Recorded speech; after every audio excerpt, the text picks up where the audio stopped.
Isa ito sa favorite ko na cookies kay Drip and Bites mga mima ko, yung white and dark chocolate na pinagsama. Ayan sila mga mima ko. Hindi lang masyado nag-melt, pero ayan siya.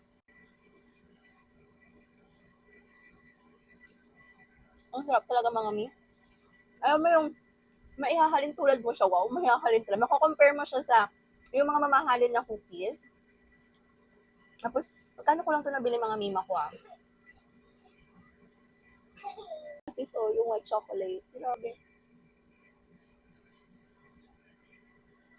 Ang messy ko na kumain, kinakailangan yun ng lalagyanan mga mima ko.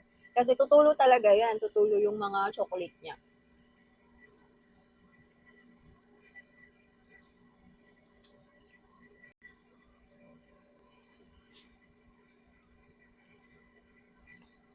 So, wala akong masabi. Wala akong masabi sa lasa ng mga sister ko. Gusto ko lang talagang kumain. Tapos, yung sold niya talaga ang makakapagsabi sa inyo kung gaano siya kasarap, di ba? Sino ba naman ang makakapagbenta ng gano'n? 2 million sold na mga sister ko kung hindi masarap, di ba?